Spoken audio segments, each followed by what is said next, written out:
I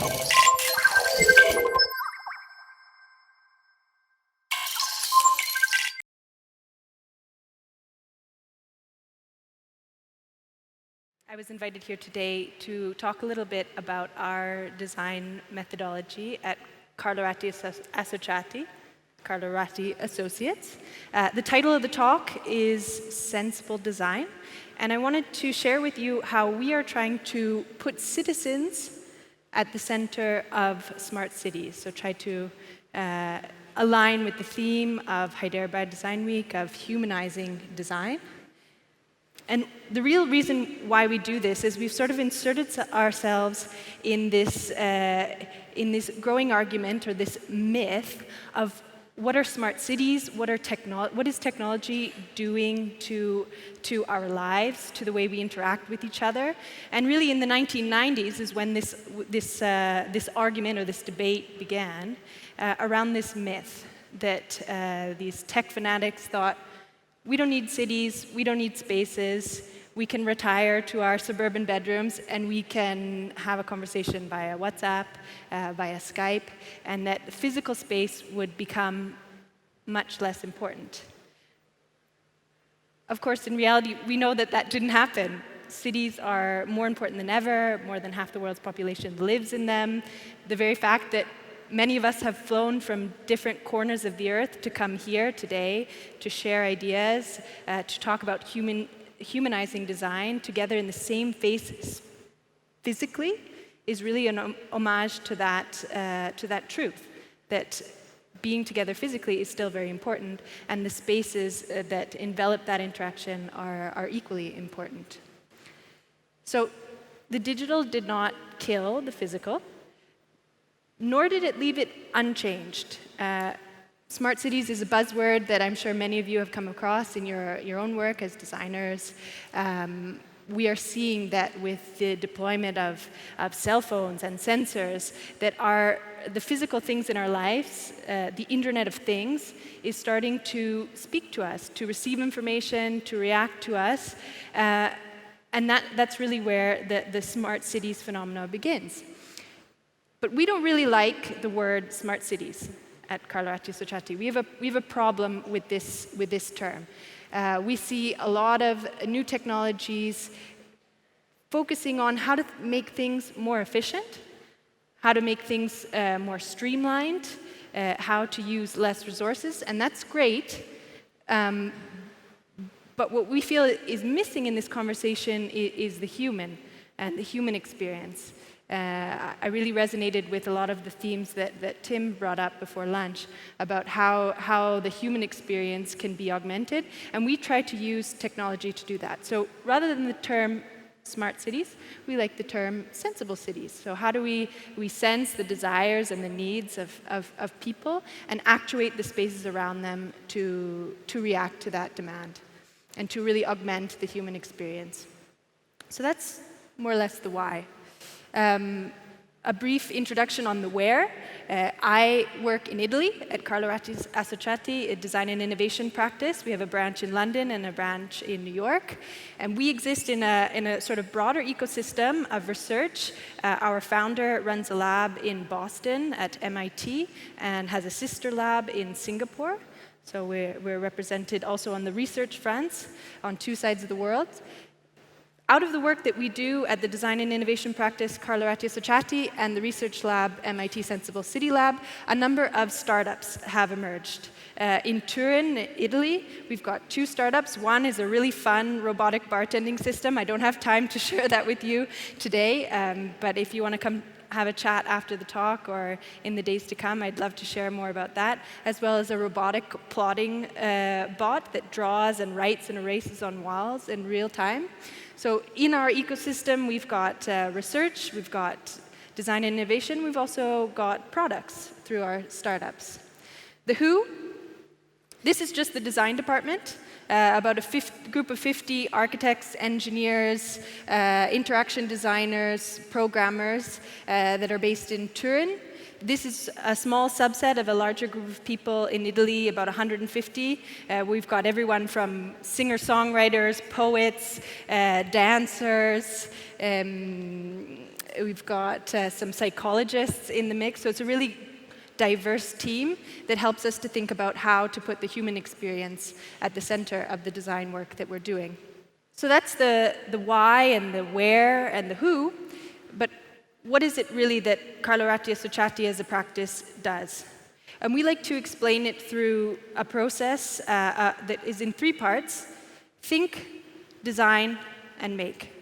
So CRA Think is an in-house think tank, which I co-direct, and we reach out with the public in various ways, through thought leadership and talks, such as this one, through educational programming, through design and consultancy work, through curatorial programming, similar to the expo that we have next door, and some advisory roles working with governments to advise them on the future and cities of tomorrow. One example that will open in a few months' time, the Shenzhen Biennale in December of this year. We are co-curating an exhibition called The Eyes of the City. So this is an opportunity for us to engage with the public in Shenzhen, but also a global community of thought leaders on the future of facial recognition technology and biometrics. What happens when the city starts to see us and to react to us? Of course, there's many Black Mirror, very scary possible futures that could emerge out of this conversation, but we're actually inviting designers and architects and urbanists to come to the table with how we can shape this in a positive light. So stay tuned for the results of that thought experiment from CRA Think. In addition to doing research and consulting projects, we do, of course, do design work, and this is really at every scale, from city master planning to architecture and urban design, interior design, product design, and exhibition work. Here's an example of a project that's currently under construction in Singapore. It's going to be one of the tallest towers in Singapore, and we really looked at how we could insert nature in the urban context, Singapore being an extremely land-tight, landlocked island where every square meter of green space needs to be celebrated. Here we bring it up into the center of the tower so that people can engage with nature even in a dense urban fabric.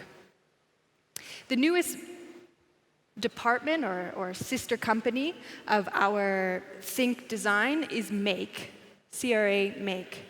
So this is a sort of innovative fabrication and prototyping lab, innovative construction team that we've recently added into our mix to help us start to experiment with some of the crazy ideas that come out of CRA Think and CRA Design.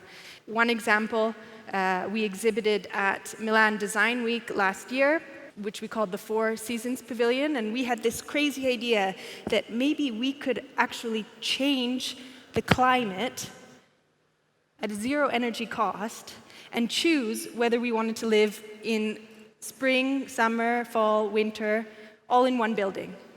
None of our clients wanted to take us up on it, so we thought, you know what, let's just prototype it. Let's do an experimental pavilion built by us, controlled by us, to prove that this can really be done. And here is the living proof that we managed to capture all 4 seasons in one building, in 1 week, in Milan. Of course, what we love to do is try to group this Think, Design, Make process all in one project. I'll give you one very quick example where we are currently doing that. This is a photo of Toronto, Canada, where I am from, where we are advising Sidewalk Labs, which is the real estate branch of Alphabet, the parent company of Google. They are now starting to venture into the space of urban design and urban development. So we are both advising from Sidewalks End, but also Waterfront Toronto, on how to rethink a plot on their lakeside waterfront and how to create a neighborhood for the future. So our Think department has been present throughout the research phase, through an advisory role, to help them think about what it means to redesign or rethink mobility solutions, how to manage data. And then our design department came into the mix when it was time to sit down and think about what would that really look like in terms of materiality, look and feel. In this case, with Sidewalk Labs, we wanted to think about the future of the street. Could we actually imagine a street that could be reprogrammed in real time? First image was a evening pickup. People are leaving work. You need all of the space for Ubers or for taxis to come and pick people up. But maybe on the weekend it becomes a block party. How can we activate the street and change its programming, in this case through embedded LED lights in the pavers, to change the function over the course of the day? It could equally become a play space in the lunch hour. So these are some of the design ideas that came out of that initial research with CRA Think. And then we took it one step further. We wanted to prototype in an intentionally low-tech way. So here you see simple MDF hexagonal pavers with LEDs at the center, and invite people from Toronto to come and give us feedback. So this sort of early prototyping exercise was a way to show people really tangibly what are we thinking about and what are we designing, how can we make that, and then gather people's feedback to start a feedback loop and rethink the design process again from the beginning. So that's the what. That's what we do at Carlo, Ratti, Associati. I want to use the remaining time to share a project with you that caught the attention of the IDF and is the reason that we've come here today, is to share this project called Living Board. So Living Board is a collaboration that we did with WeRise. WeRise is a social enterprise that is trying to tackle issues of homelessness in peri-urban and rural areas of India. And they're really working with a model that involves sweat equity, so involving people in the construction of their own home, and technical empowerment, giving them the tools they need to improve their situation and build sustainable and healthy and livable homes. So we were really excited to take on this project. Everyone on the team wanted to bring what they could to the table. We had a brief to design a micro home, sustainable home, similar to this one that another practice had done in the outskirts of Bangalore. But when we sat down to start the design process, at first we were a little bit confused. We thought, what can we really, from this desk in Turin, how can we really bring value to this process? What can we contribute to a context that what felt at the time really a world away? And we thought, we got to visit the site, we got to understand how we can really help out here.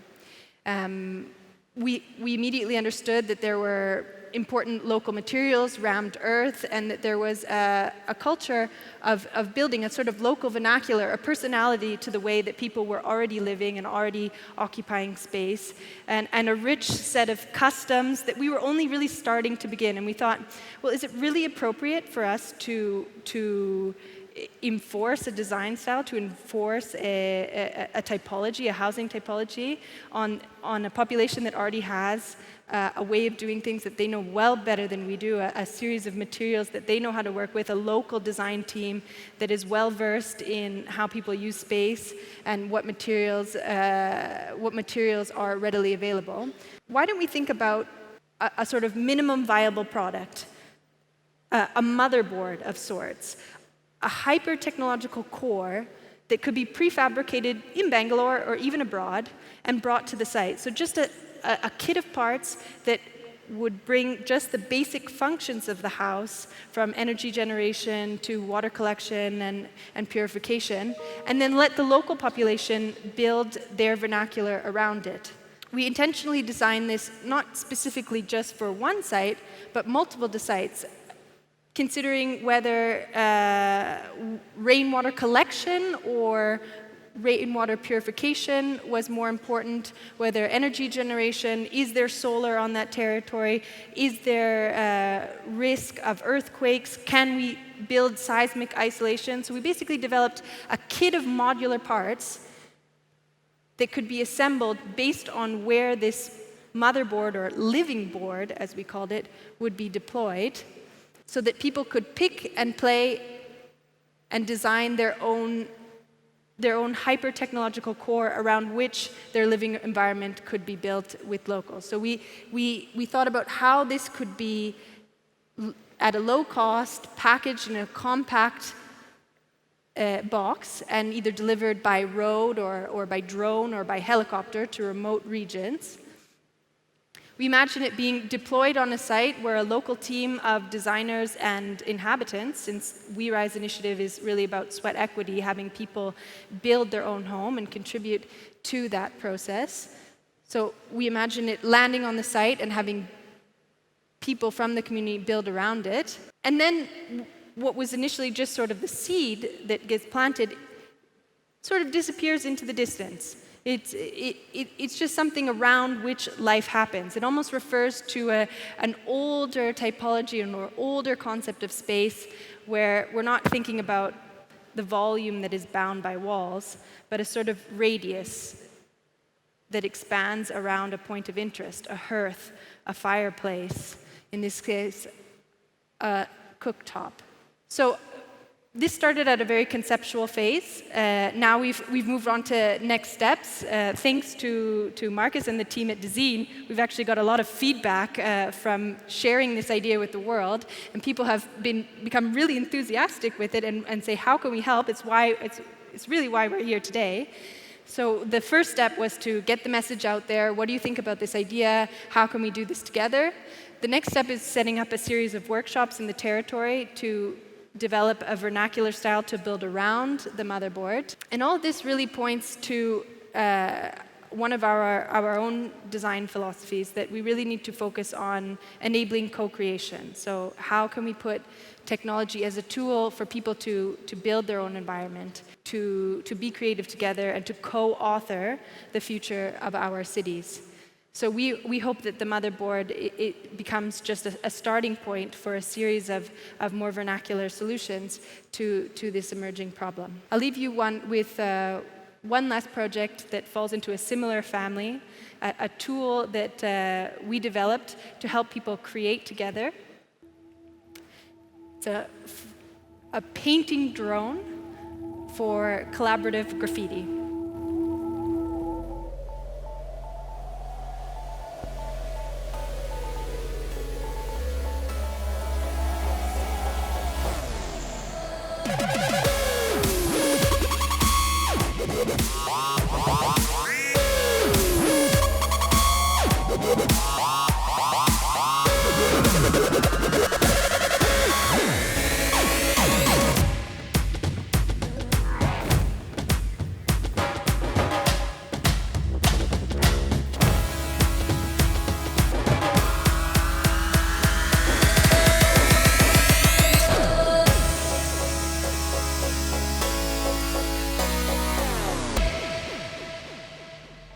Thank you very much.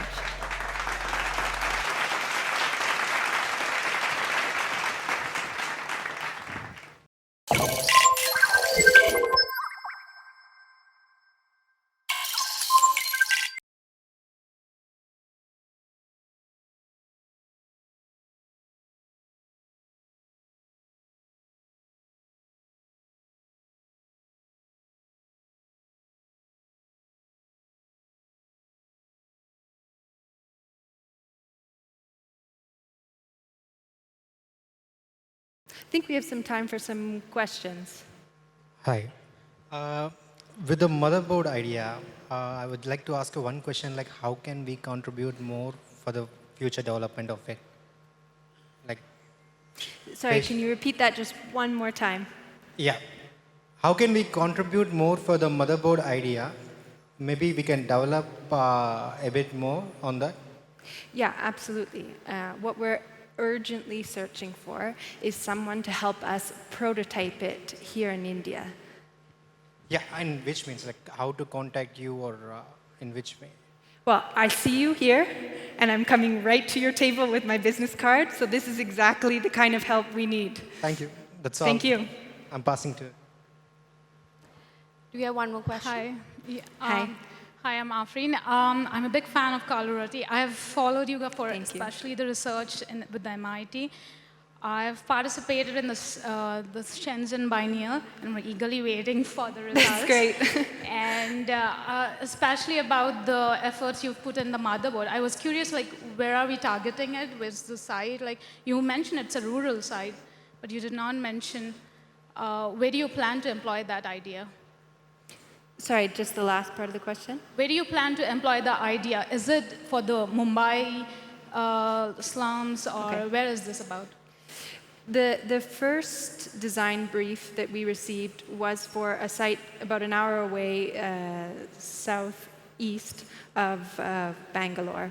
And that was a context in which, for example, it doesn't rain a lot, so rainwater collection wasn't something that we were focused on. It was more how do we use grey water to irrigate the surrounding agricultural land, or how do we generate energy from the sun.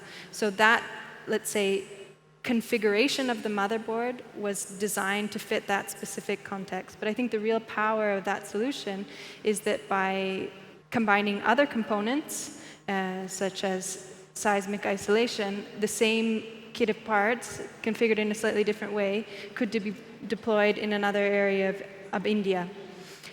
So looking at India as a country and the very diverse set of needs, we tried to come up with a modular system that could be reconfigured, rethought, and shipped around the country to suit different needs. In terms of timeline or where we are in the process, it's a little bit slower than we would have thought for this first deployment, but only because the families that are involved in building the homes around their motherboard are really involved and engaged in the process. They have many, many ideas about how their homes should be laid out, what kind of materials. So it's been a sort of co-design process between us and the local community members who have invested their own time and their own money in building these homes. So we're still in a sort of back and forth conversation about how this first deployment will look and feel, but the idea is to deploy it on a grander scale across India and abroad. Thank you so much, Emma. Thank you.